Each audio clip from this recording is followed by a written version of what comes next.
I read the description and it said dating sim. I'm like, yes. And then it said turn-based RPG. I'm like, yes. I was like, okay. And the art looks great. So I did not expect to go through a therapy session in the game. literally, you go to therapy in this game. Like that you won't do in real life. The game I refuse to go to real life. And I feel like playing it made me realize that there is a new genre that we all need to recognize, and it's called the... Welcome to the 20M Podcast, a show about video games and the people behind them. My name is Rino, and I'm your host for today. And this is Arief, our other host. Hello. Hello, Rino. How are you? Doing all right. How are you? I'm good. You did your intro voice. What's my intro voice? That. This. It's like I want to compare your voice right before we do the intro and then your voice during the intro. It's like night and day. No, it's not. It's like you have radio voice. No. Anyway, so I've been doing good. When I talk to you? Thank you, everybody. Yes. What? Let's not go down this. Yeah, I'm glad you're doing all right. You've got some like friends in the background. Is that the? Oh, I do have friends in the background. Yeah. Yeah. Who are they? So I've got this is one of my favorite things that I got from Tokyo last year. I've got like little Apex Nessie. Was that with you when you got that? No. It was not the last trip? It was. Anyway. It was on that trip, but you were not with me physically when I got that. And then I also got this in Tokyo as well. The little substitute from the Pokemon Center, like in the OG Pokemon when you do little Bulbasaur without his shell. No, it's a Tyranitar. No. Baby? It's literally in the OG Pokemon, and I think some of the newer Pokemons as well. When you use the move Substitute, this little thing comes out and like the Pokédoll. Yes, correct. But it's not a real Pokemon. Technically, it's not a Pokemon. Yeah. So when I saw that at the Pokemon Center in Tokyo last time, I instantly got it. I told you were with me when I freaked out about it. The giant one. I was probably not paying attention. That's wild. I didn't even know that was a thing. Yep. Rino, I just want to address, because we talked about this right before the podcast started. I just need to address how we're looking right now. And right before going live on this podcast, I mentioned that you look like a Final Fantasy character. Yes. So I just need to acknowledge this. I know exactly which Final Fantasy character. I did not get it wrong. It was Rinoa from Final Fantasy VIII. I definitely did not get that confused with Yuno from Final Fantasy X-2. I just want to put that on the record. I'm a genuine Final Fantasy fan.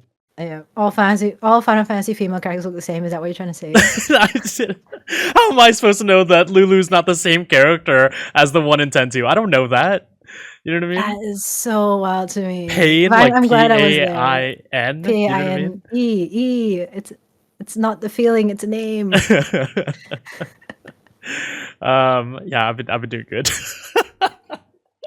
So, for today's episode, what are we talking about? Do you want to give the intro? Yeah, today's episode is super exciting because we're talking about narrative games. So LudoNarraCon just wrapped up, and it is, I think it's one of my favorite, like a bit more on the original side of showcases or events in the gaming scene, because not only do they do, it's organized by Fellow Traveler, the publisher in the game space, and not only do they do a sale on Steam and a showcase, kind of like, showcasing narrative forward games on Steam, but they also have a bunch of panels every year. And so I just love that balance of hearing from developers, but also showing off the games. It's very in the same ethos of the 20M podcast. So I think we decided that today we wanted to spend a couple minutes talking through 5 games that we tried out during the LudoNarraCon period. But these are games that are narrative forward and have narrative at the central aspect of their games, but come from a bunch of different places. Was there anything LudoNarraCon that you wanted to note or drop in there? I just think it's an amazing name, LudoNarraCon. It just rolls off the tongue. LudoNarraCon. It's just in so a way cool. That yeah, awesome work by those folks. All right, so shall I get us kicked off? I'll share the game I played. Tell me about, and maybe just the last caveat is that like the reason why we were able to play so many games is because they typically ask for studios to give demos during LudoNarraCon. So similar to some other major cons, like devs make specific demos for LudoNarraCon sometimes. So I think most of these are LudoNarraCon exclusive demos. So tell me about the first game and the first demo that you think is worthy of one of the best narrative experiences in games that's about to come out. So I played Last Time I Saw You. It's made by Maboroshi Artworks, who are actually based here in Japan. And it's being published by Chorus Worldwide, who is kind of based in Japan too. So this game has been floating around for a while. I know you've interacted with the devs quite some years back, and I guess because of the chorus link, some people in our circles have always talked about it. But I took this LudoNarraCon opportunity to give it a try, and I feel like playing it made me realize that there is a new genre that we all need to recognize, and it's called the Unbound-like. Okay, that's what I'm coining it Oh my as. god, this is so fascinating because I feel like I played an Unbound-like as well during this But you know period. what I mean, right? When we say Unbound-like.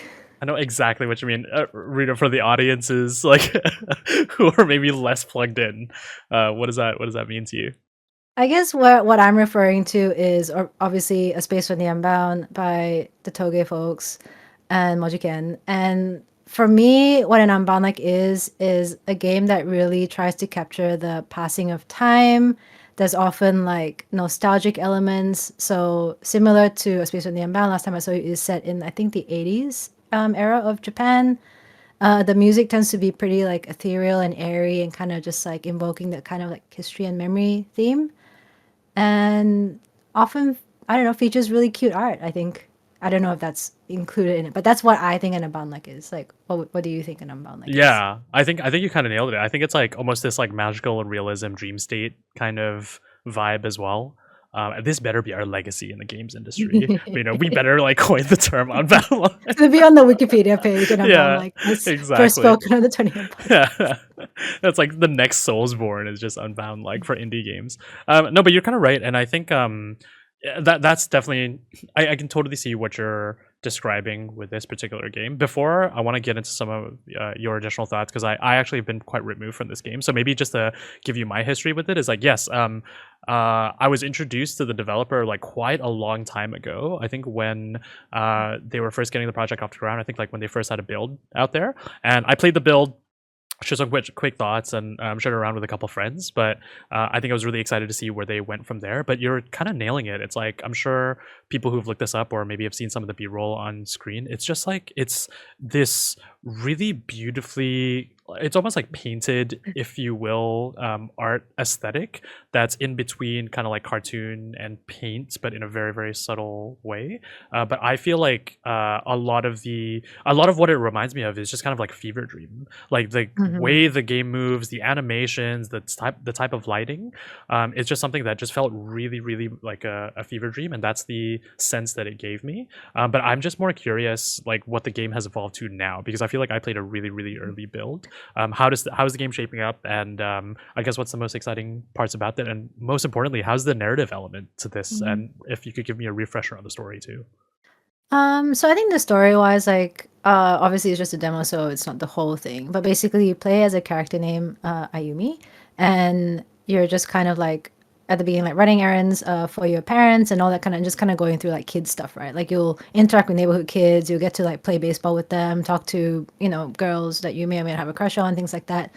But while all this is happening, like you keep having a dream about the same girl, and you kind of just like keep chasing her. And then I guess like there's also the element of like this mystery forest that's also like kind of like just outside of your town. And I think it just kind of, I think the whole story is just about this like yeah, this kind of space in between the mythical realm and then the real world, and finding out who this girl is, what she represents, and what you're meant to be doing on this quest is kind of the vibe I'm getting so far.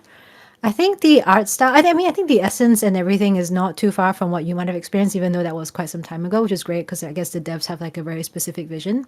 I think the art style reminds me a little bit of like, yeah, like children's books in a way, like Mhm. just like really simplified art, like for the characters.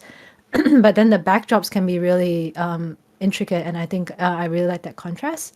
And another thing that kind of made me think of A Space on the Unbound is I guess it's also like a 2D kind of side scrolling thing. But the way that the art is drawn, the way that the characters talk and interact, do you still feel like a real sense of depth to the story and to the game, despite the fact that it is sort of 2D? Yeah, and it's quite funny. It's like how these 2D, like these side scrolling games, if you will, um, like we've joked about it in the podcast before, and how uh What was it? One of my favorite adages on the podcast was you sharing me how like Honkai Star Rail is a turn-based game, and people think that's like an old like era of gaming, and like things shouldn't be turn-based anymore. But it's like Yeah, it yeah. kind of reminded me of this conversation. But we were seeing kind of like a resurgence of those like two D, not so much a resurgence actually, just like a constant appreciation for that kind of medium. But the reason why like I remember like the build that I played, remembering it so fondly, is because that to me also helps slow down the narrative a little bit more. Like it's a little bit more tailored. It's a little bit more, I guess, particular with where it wants you to explore and how it can craft that quote unquote narrative experience. Like I said, full disclosure, I don't remember anything about the story of the game. I really just remember that vibe and the movement, if you will. But it's funny you mentioned the 2D aspect, the 2D side-scrolling aspect, because I feel like as a narrative tool, I'm more excited to see how they use that throughout the game.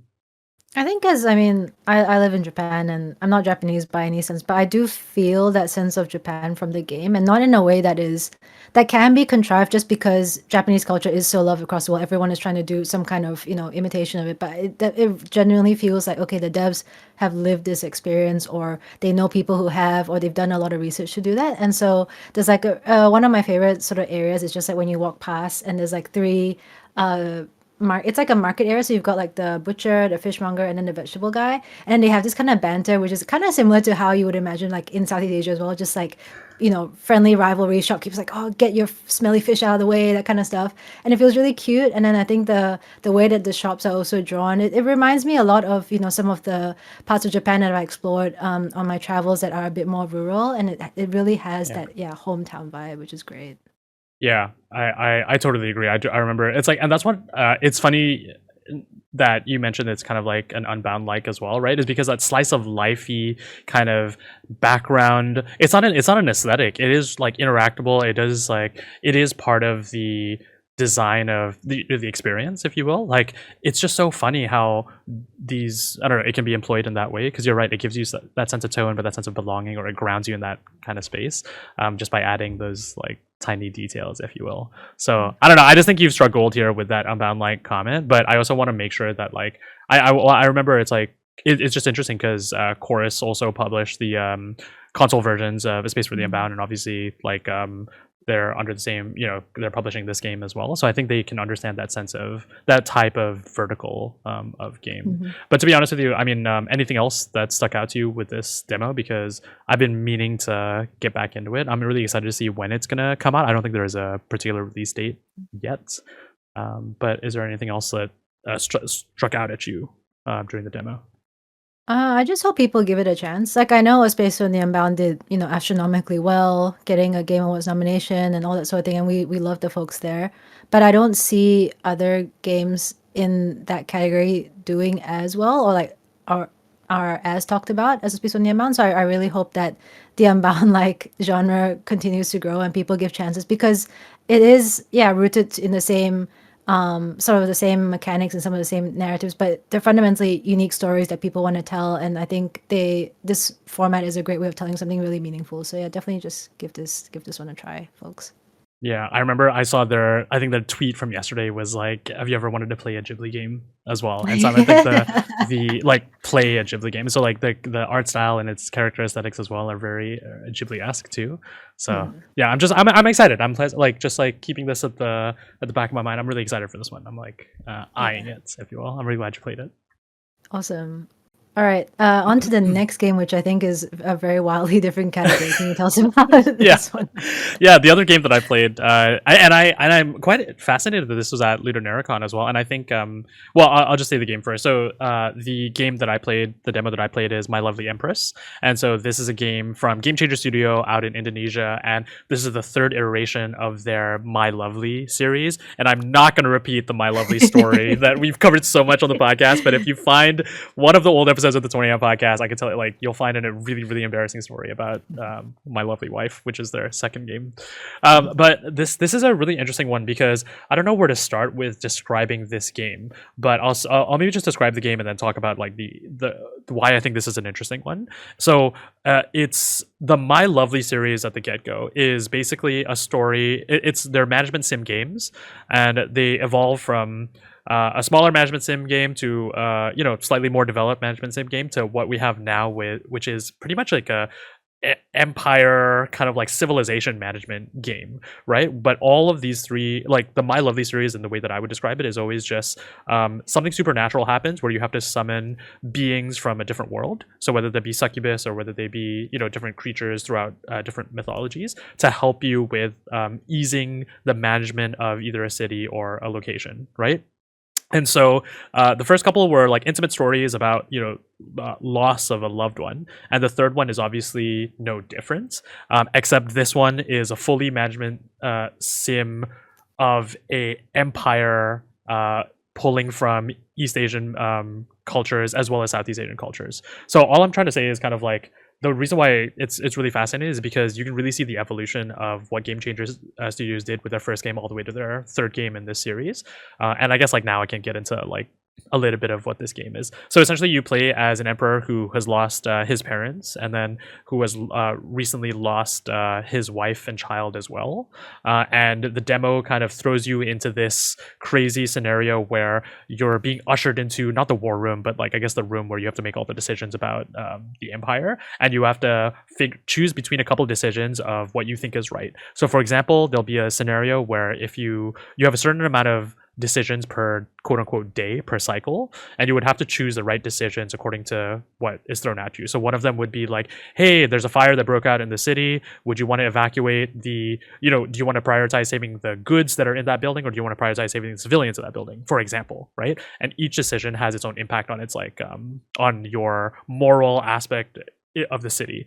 And so I guess the last thing I'll mention, I know this is kind of complicated, but it is also very faction based. So you have the nobles, you have like the upper echelon of folks in the city, but then you also have all the way to like down to the farmers and commoners, if you will. So this entire game is really predicated around balancing each faction. I think there are 4 to 5 factions, in a way that yields you the most amount of money, the most amount of happiness, but also allows you to further your goals, which is potentially in the area which I can only assume with Game Changer Studios to resurrect your dead like family members.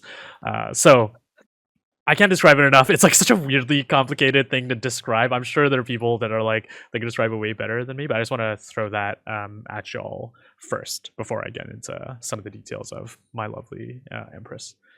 What is up with Game Changer and just resurrecting dead people, man? Like this is but for real though, I do think it is such an interesting way that you framed it. Like, they started with a smaller scope and then it just got bigger and bigger. And it's kind of like, was this the game that they always wanted to make, but then building up to it, right? Building up the team skills, building up the way that they can explore the management genre, and then like getting this sort of like masterpiece of the My Lovely series. It's really, really fascinating.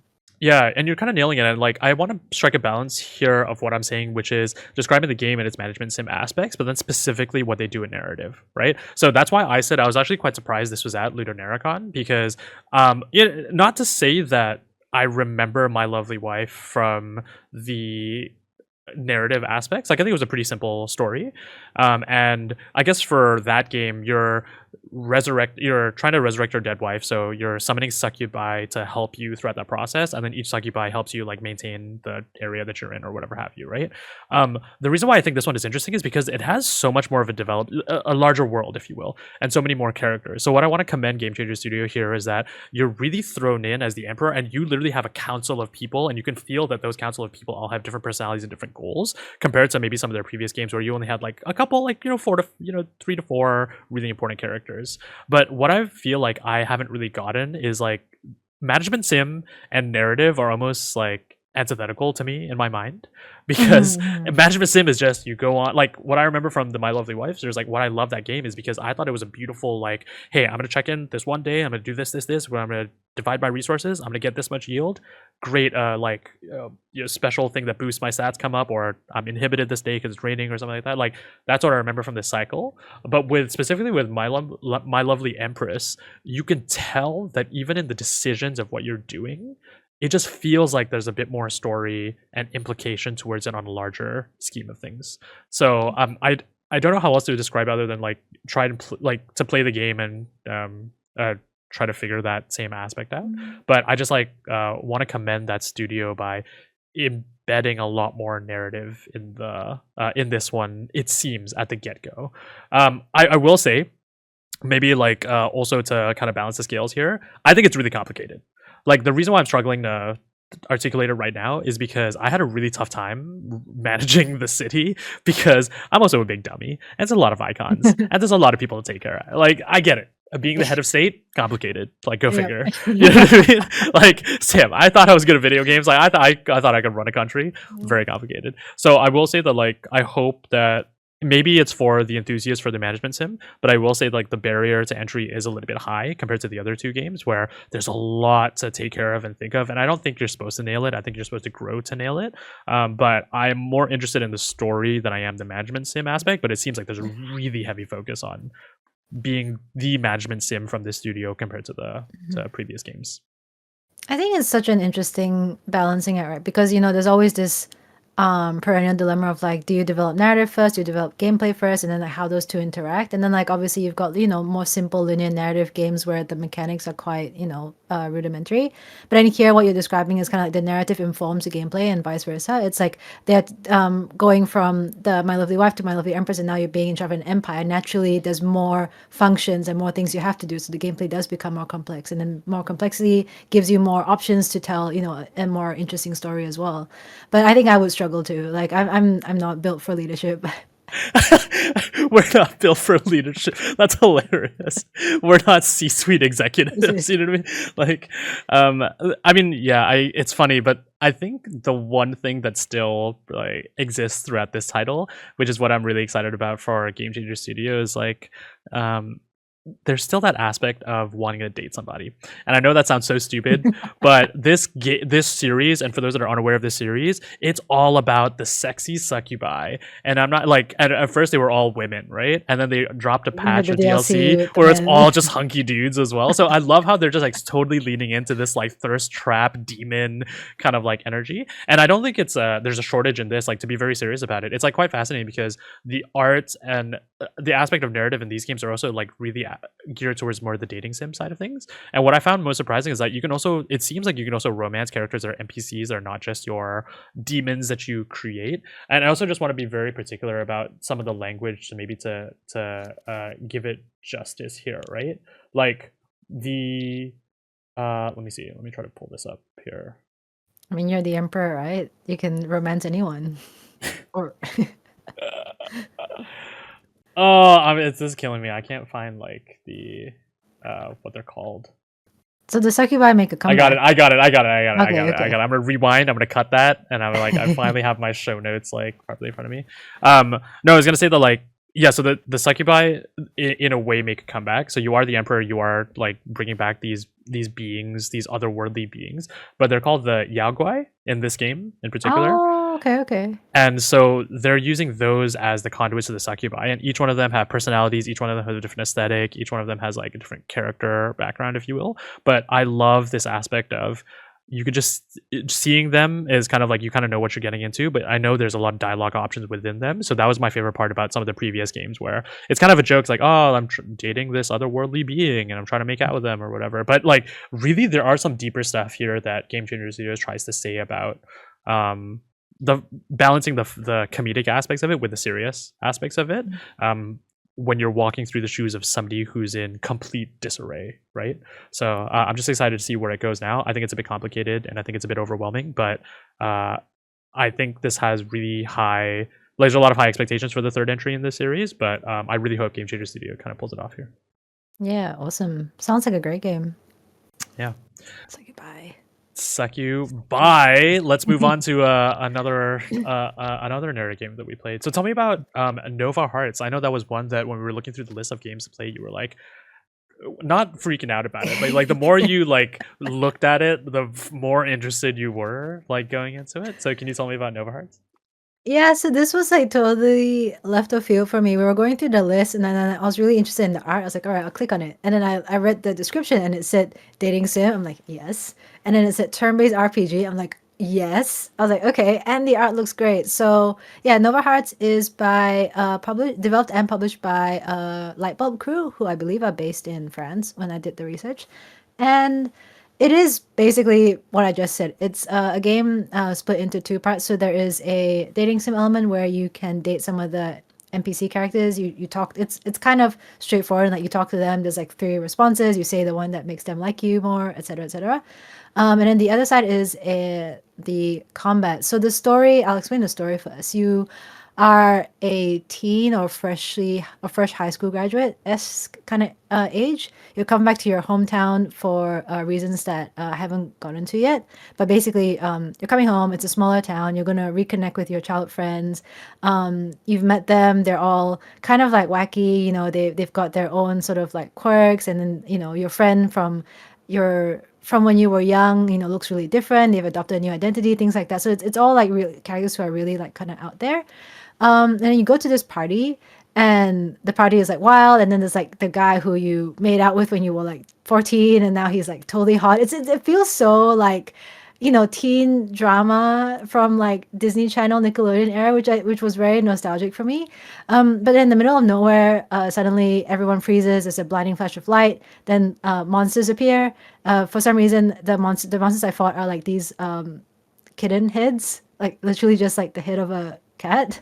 But then you transform and you have this amazing magical girl transformation, kind of like how Sailor Moon does the thing. And you just have magical powers, and then that's when the turn-based combat starts to play in. I haven't got far enough to really figure out what's happening. Like as far as I've played, everyone has magical powers, and you're just trying to like figure out like what's going on. But the vibe is just immaculate. Okay, it's like the first thing that came to mind for me was like Totally Spies, because in the beginning there's like an intro way before the story starts, and it's you and then your best friends and you all do your magical transformation, and it really feels like that kind of vibe. Another thing, it reminded me of like Wings Club as well. Yeah. So again, magical girl transformations, and then like and going back to the era of like Saturday morning cartoons, and a bit of like Teen Titans as well, with some of the designs. And so I really liked that part of it. The art is just really, really interesting. That's awesome. It's like because like all those are like that early 2000s kind of like cartoon, like you said, that era of cartoons, right? And I was also looking at the art style as well. It's like I love how they don't look. They look like it's just the shading really to the characters. Like it Yeah, gives it it's really so much depth that I feel like for some reason you don't see that too much in like games as well. You see very simple shading that like accentuate the characters more, but this one feels like I love that about it. It's so interesting because everything that you mentioned there sounded tropey, but all in the best way possible. How is the storytelling aspect, like not figuring out what's happening, right? But how is the storytelling aspect throughout the demo so far, and also like the gameplay itself? Like magical transformation is always awesome. My go-to is Cardcaptor Sakura. It's like my favorite like magical girl transformation. And I haven't seen My Adventures of Superman, like the new Superman show, but I think he has a magical girl transformation as well. But like anyway, I just needed to mention that. Like what else is how was the story for this one so far? I think looking at the dating sim and just like getting to know the character side, I think that is really interesting. I'm still very intrigued and getting to know people, and I think it is really nice how in 2024 games are just way more diverse and more inclusive, and being able to just romance anything and anyone is so liberating. It makes me wonder like why we ever thought it would just be fine to just have like cis relationships in video games. Like this is just so many opportunities. Like everyone is hot, everyone is dateable. It's amazing, and it's definitely awakening something inside me, but we'll move on from that. A lot of the storytelling happens on her phone as well, which I guess is a very teen sort of thing to do. Like, you're texting a lot of people, and through those text messages, you also get dialogue options. And then like when something hits right, there's like a little like celebration thing, or when something goes wrong, it kind of like, ooh, they don't like that. And then there is like an astrology app, which I think is how you are going to measure the depth of your connections with different characters. So it's called an astrology app, but basically it's like just a map of you and all different characters, and you can see how it grows. And I'm assuming there will be an end game or maybe multiple end games if you are in a poly relationship. Who knows? It feels like a game that's very much headed in that direction.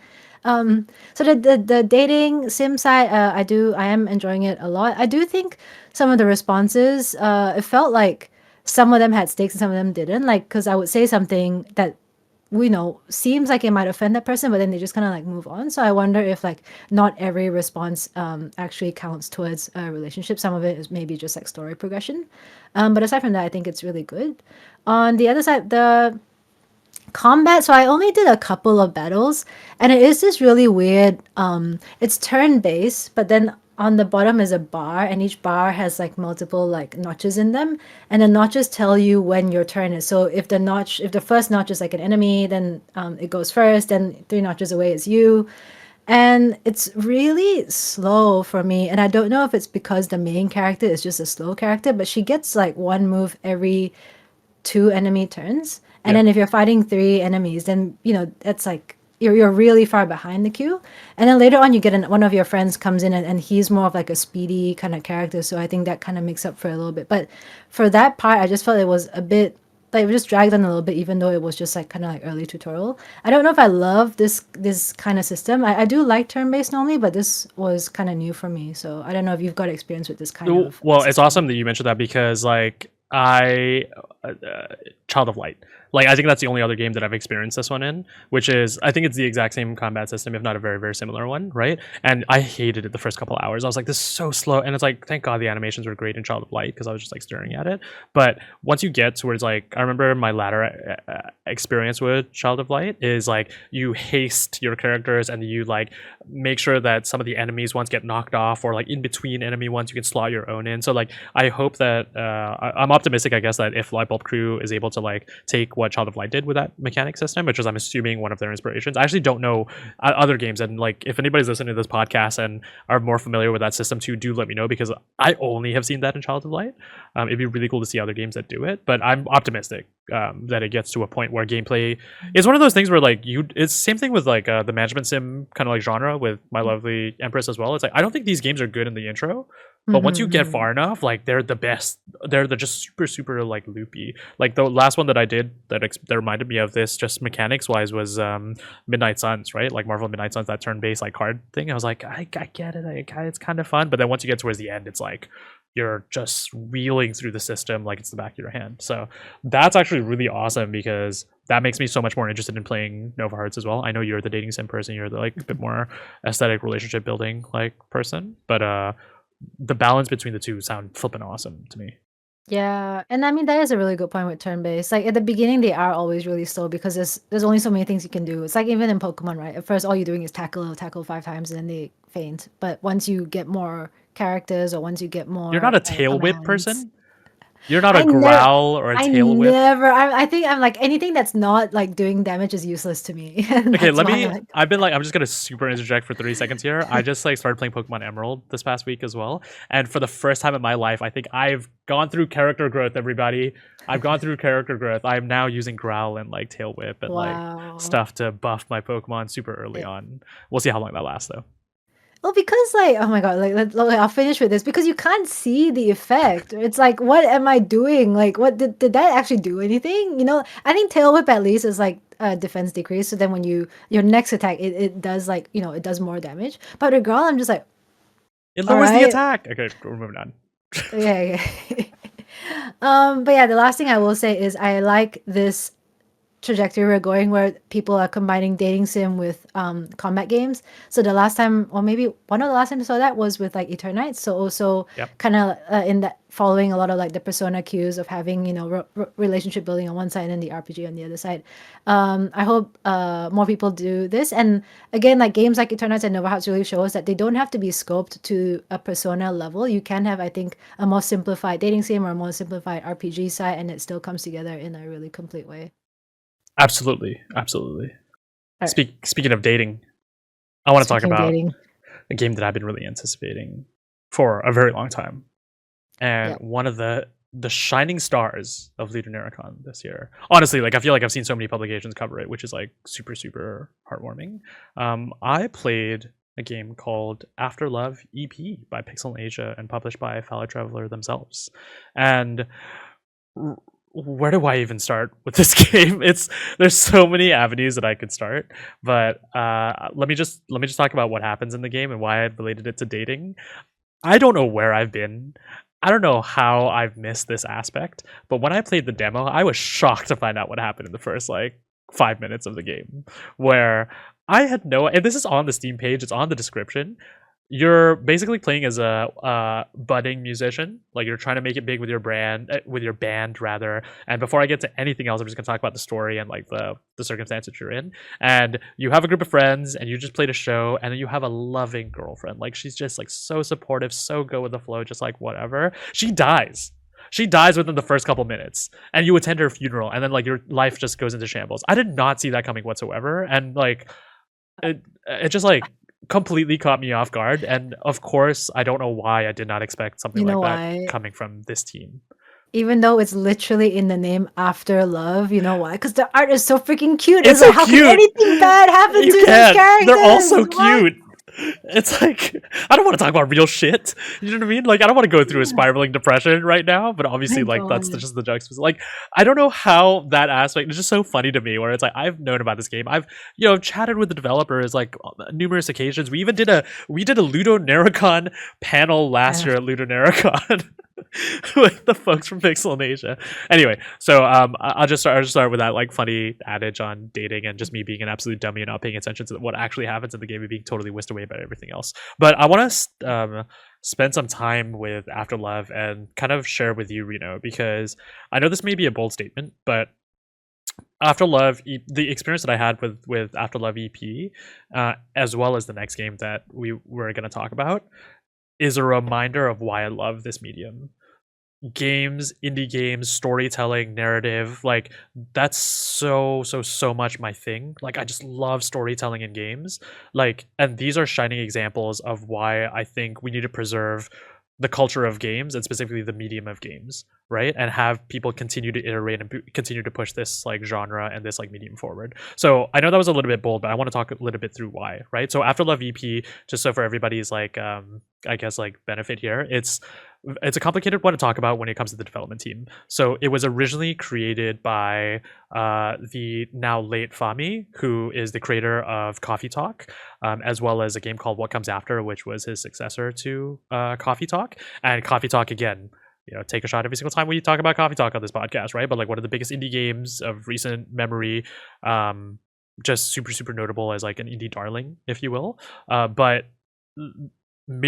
not even midway through developing this game, Fami sadly passed like very unexpectedly, and this game was on hiatus for a very long time. He did have a crew to continue to work on the game even prior to that, and that development team is called Pixelnasia. And so those are friends of his and those are collaborators, but there was a hiatus on this game, and recently they started back the development process and are going to pave the way forward to make sure this game does come out. So it is a very fascinating game to talk about where it comes to like the creator not being able to live through the entire development of this game, but the team wanting to make sure that it still comes out and does his story justice. So I want to mention that as like a very real aspect to developers as well, right? Like, and the reality of life as well as like game dev.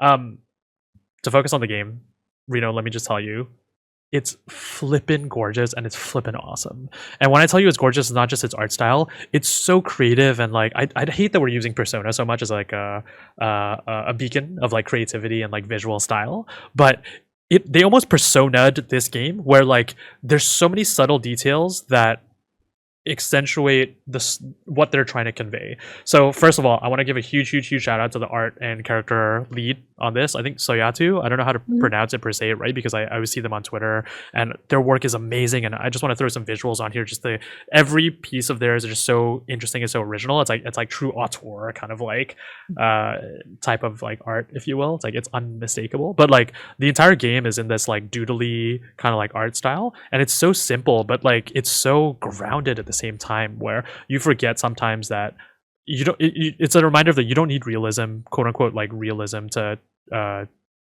do storytelling, right, or tell really important messages. So I want to give a shout out there. Then the second aspect, just to quickly cover the gameplay, it's a mix of like a walking sim, if you will, and like kind of like a narrative, kind of like point and click, kind of not point and click, but like just interacting with the world, interacting with characters, as well as a rhythm simulator. So whenever you play songs, it's kind of like you go through the little ba, ba, ba.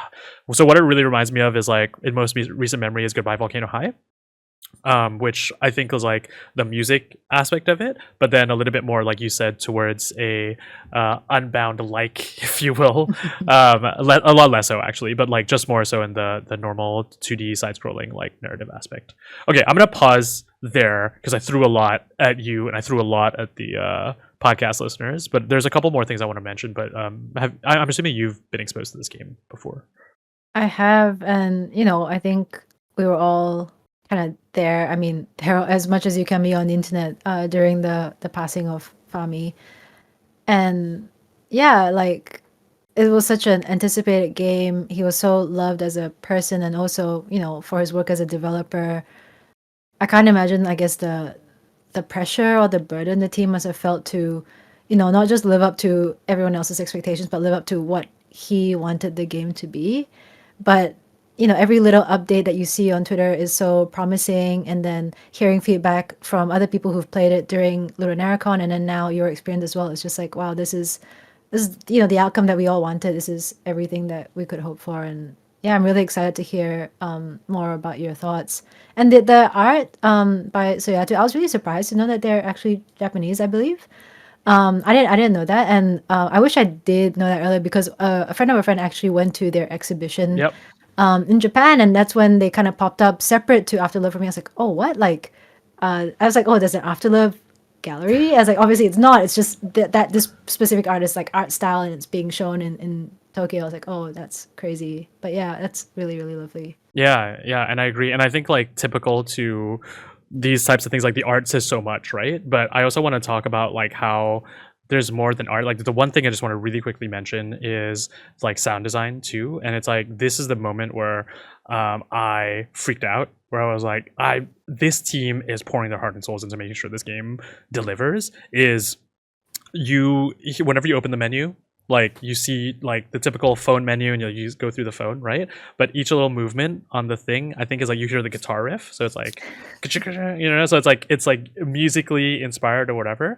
And then I freaked out because even in dialogue options, and this is why I love narrative games, right? And like narrative is not just dialogue, narrative is not just story, it's like the entire aspect of making you thrown into this world as well, right? So when you choose between dialogue options, it's the sound of the drumsticks as well. It's like kata, kata. And I'm just like, it's all these small details that make games like this flippin' awesome, because they have something to say and they're going to turn up and they're going to do their best work to make sure that you feel completely sucked into this world, right? So major love so far to the folks at Pixel in Asia. The other two things I want to quickly mention are this shit is probably going to get so deep. Like this game is probably going to get so deep because knowing what I know of Coffee Talk, but then specifically what comes after, which if you guys haven't played what comes after, it's really introspective, it's really dark, but it's also really really really enlightening and philosophical, and contemplating like death and what comes after, as the name implies. I don't know where Afterlove is going to be, but I'm going to tell y'all, I'm going to spoil a little bit of the demo. I did not expect to go through a therapy session in the game. literally, you go to therapy in this game. Like that you won't do in real life. I refuse to go to real life, but the game has literally said, like his friends are all telling him, it's like, hey man, like you said you were going to start therapy last year, and then it's like just this compounded thing. You sit through therapy essentially, and it's just obscene, it's ridiculous, but like it says a lot, and it's one of those types of games, and I just can't wait to know where the story goes. And other than the art, other than the aesthetic, like this is like on the highest part of my most anticipated games from Southeast Asia, because I knew it before, but I was actually very very nervous post Fami's passing and like what they were going to do with this project. But now to me, like all eyes are on like this team that is doing this amazing project, because I'm just so psyched based off of this demo. Little shout out of like, I love how whoever the artist was put the Wolfgang Amadeus Phoenix album in the background of one of the scenes, because that kind of stuff just reminds you that like people are people and people are fans of like real stuff, and putting stuff like that in the game just like helps you ground yourself to the real world a little bit more. But anyway, I'll just close by saying like I don't want to spoil this one too much. Like please go play it. It is deep and it's really interesting, but there's so much promise here for this game. Oh, that's awesome. I think I'm going to check this one out like after we end this recording as well. That's really great to hear. All right, last one is a game that we cannot shut up about. And we have most covered game on the 20M podcast. Quite possibly, yeah. So we're talking about Fishbowl by I Miss My Friend Studio out in India. I've played the game at Bit Summit, which I've talked about extensively. We've both loved the devs and have interacted with the devs online and offline. But this is, I think, your first time trying out It's my Fishbowl. first time playing Fishbowl. Yes. And what did you think? Those are the word. I don't know what the hype is coming from. You know, all those YouTube videos, all those articles that feature Fishbowl as anticipated indie game. Get out of here. I'll start this one off by saying the demo is really short. I've heard so much about this game from so many other people as well. I've never played it, but the demo is really short. But I don't think there's a point to like describing what the game is at this point. But all I'll say right now is there is something magical about this team. If I'm not mistaken, it's just the two of them, a two-person development team working on this game. And I did not anticipate to bawl my eyes out at the end of this title or this end of this demo. And I don't know what it is, Reno. It's like the feeling of nostalgia, the feeling of like embedding culture, the feeling of just beautiful, really meaningful and resonating dialogue is all represented in Fishbowl. And in such a short demo, I was just completely blown away. And I'm really trying not to be hyperbolic. I'm really trying not to be like, oh my god, this is like the most exciting thing and I can't wait for this indie game to come out kind of a scenario. I did not expect to have such an intimate experience with the demo to the point where like I would say like a 30-second sequence made me cry my eyes out. So I'll start with that just by saying like they did it. And I don't know where it's going to go from here, and I'm so excited, but holy shit, this game is something special. Like, and I can't emphasize enough how.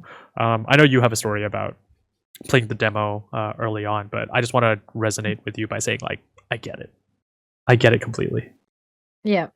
Yeah, so my TLDR is I cried playing the demo too, and the dev hugged me, and it was so sweet. And this was like I just met Rhea like 2 minutes ago, but she was there for hugs, and I really appreciated that. I think Fishbowl is such an interesting game as well because, I think it was born out of a time where we were all in, during the pandemic, we were all stuck at home. And I think Fishbowl doesn't explicitly state that, but they do imply that the main character is going through a period of isolation. Like, I believe the whole game is meant to take place within the house. Like, you don't actually leave that space, although there's obviously like dreams and other metaphysical elements that come into play later. And I'm always curious about how, we're out of that period, but this game is still so relevant despite that. And then there's a lot of, games made in the pandemic, games about the pandemic, but, the way that Fishbowl sort of talks about its themes, the way that it represents it, what the character is going through is, part of that time, but also, not attached to it. And I think that everything that it discusses is still very relatable to lots of us, because who hasn't felt, isolated at some point in their life, right? Yeah, absolutely. And I know that's why I said it's so funny you call these like kinds of games Unbound-likes like before, right? This one I did not expect to have that kind of experience too, where I didn't realize how much of a big aspect this like magical realism aspect played in Fishbowl. Like I said, I've only seen a bit of the demos where you see that editing like gameplay sequence and you see the dialogue pop up and you see the type of like narrative conversation, like the back and forth dialogue you have with like the characters on the phone with somebody else, right? Like I've seen that. I did not see the aspect of like the flashbacks, the surreal kind of like memory sequences, right? So those were all new, but it just really reminded me of like that feeling of A Space for the Unbound, where two things. Number one is like the dreaminess of this really ironically brings it back home. Like it really grounds you despite its fantastical elements. So I love that I Miss My Friend Studios is kind of like going for that same type of energy. But then the second thing is that like the cultural aspect is like the Unbound-like that you're describing, Reno. It's like, in my opinion, it's also like that aspect of, hey, we're going to tell you about our culture, but we're not going to shove our culture down your throats like it's the thing that we're parading around, right? Like we're going to be unabashedly true to ourselves and our experiences, and we hope that other people can find either solace that have lived through those experiences and those cultures, or if you haven't, like recognize that maybe there are similar things in your life as well. So the part that got me completely was just spoiling a little bit of the demo, but just like the sequence towards the end where you're with your grandma and you're just picking up leaves in this part of the demo and showing her. And after that sequence, there's just this back and forth dialogue, and there wasn't anything specifically like, oh, I don't understand that aspect of culture. It was the terminology, it was the way of speaking, it was the manner, it was the type of conversation that reminded me so much of home and my childhood and my conversations with my grandmother. You know what I mean? That is just like, this is so universal despite being so culturally relevant, is only what I can assume. So I just want to give flowers where flowers is due on that aspect of game developers who are making sure that we're represented, but making sure that we're creating universal experiences that anybody in the world that can deeply, deeply, deeply connect with. The last thing I'll say, Reno, is like, it doesn't feel like it. I don't know how they did it. The writing does not feel Hollywood.